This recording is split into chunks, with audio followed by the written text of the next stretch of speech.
Assalamualaikum warahmatullahi wabarakatuh. Saya atas nama Putri Nur Amalia dengan nomor induk mahasiswa 2209601197. Baik, untuk video kali ini saya akan menjelaskan tentang maratibul qiraah. Maratibul qiraah adalah tingkatan-tingkatan kecepatan membaca Al-Quran yang terbagi menjadi 4 tingkatan utama. At-tahqiq adalah paling lambat, at-tadwir adalah sedang, al-hadir paling cepat. At-tahqiq yaitu cara membaca Al-Quran menggunakan tempo yang sangat pelan dengan tidak melebih-lebihkan pengucapan setiap hurufnya. Cara ini biasa digunakan oleh para pengajar Al-Quran untuk mereka yang baru memulai belajar membaca Al-Quran dengan tujuan supaya lebih mempermudah dalam mengikuti bacaan guru.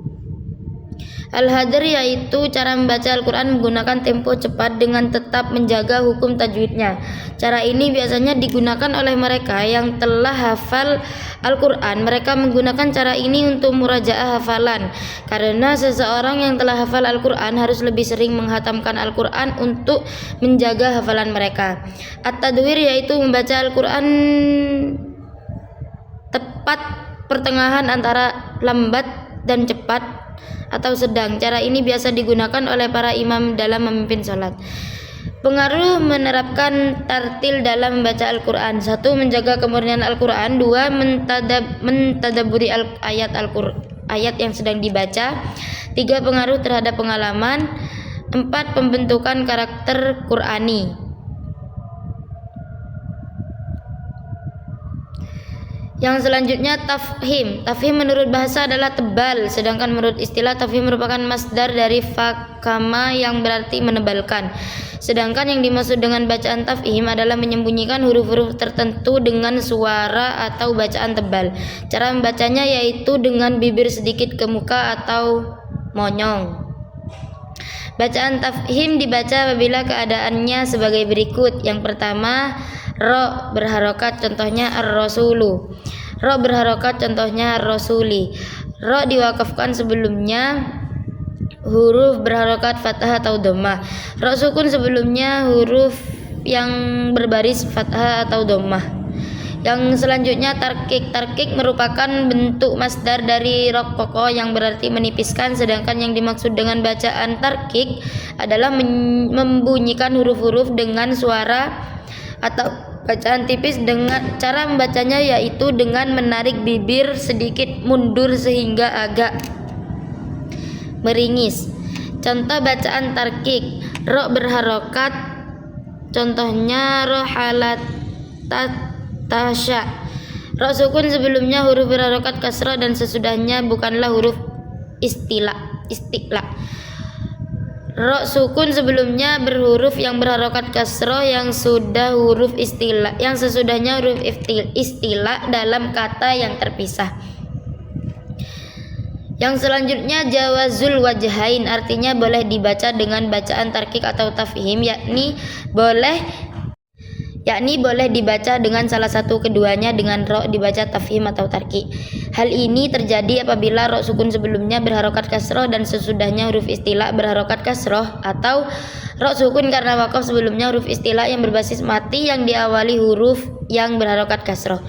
Contohnya al-qasru. Hukum bacaan lam jalalah: pada dasarnya semua lam yang ada dalam Al-Quran adalah dibaca tarkik atau tipis, kecuali lam yang terdapat dalam lafaz Allah atau lauhul jalalah harus dibaca dengan taglid berat atau tebal. Ahkamul huruf meliputi hukum nun mati atau tanwin. Hukum nun mati atau tanwin apabila bertemu dengan salah satu huruf hijaiyah maka mempunyai 5 hukum, yaitu idhar. Yaitu yang pertama idhar. Idhar menurut bahasa adalah jenis atau tempat, sedangkan menurut istilah adalah mengeluarkan huruf idhar dari mahrajnya dengan jelas tanpa dengung. Hurufnya idhar ada 6, yaitu hamzah, ha, ain, ghain, ha, dan ha. Ketika nun sukun atau tanwin bertemu dengan salah satu huruf idhar maka harus dibaca jelas dan terang, tidak boleh diidghamkan atau disamarkan. Yang kedua idgham biguna. Idgham biguna yaitu apabila nun mati atau tanwin bertemu dengan salah satu huruf idgham dan tidak dalam satu kalimat. Huruf idgham biguna ada 4 yaitu ya, nun, mim, waw. Cara membacanya adalah dengan memasukkan nun sukun atau tanwin ke dalam huruf-huruf tersebut dengan disertai huruf gunnah atau suara sengau dalam 2 harokat. Yang ketiga idgham bila gunnah. Idgham bila gunnah yaitu apabila nun mati atau tanwin bertemu dengan salah satu huruf yaitu lam ro. Cara membacanya adalah dengan memasukkan huruf sukun atau tanwin. Yang selanjutnya iklab. Iklab menurut bahasa ialah memindahkan sesuatu dari keadaannya, sedangkan menurut istilah ialah menjadikan huruf pada tempatnya, huruf yang lain disertai dengan dengungan. Huruf iklab ada 1 yaitu ba. Cara membacanya adalah dengan mengganti nun sukun atau tanwin menjadi bunyi mim.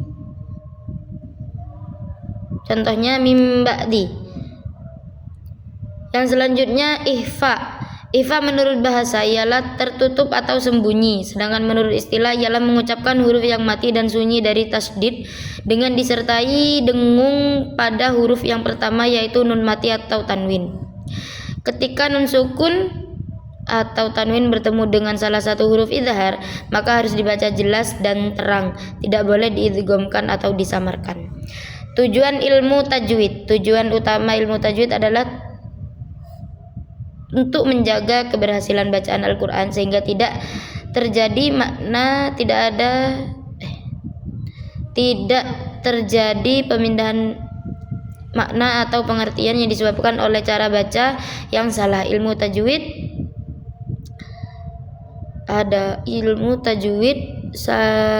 sangat penting. Wahyu yang diturunkan dalam bahasa Arab dengan struktur dan bunyi spesifik. Huruf dalam Al-Quran memiliki makna, tempat keluarnya huruf yang tepat dan pengucapan yang benar akan mempengaruhi makna dan keindahan bacaan. Terima kasih. Mohon maaf kalau banyak salah kata. Wassalamualaikum warahmatullahi wabarakatuh.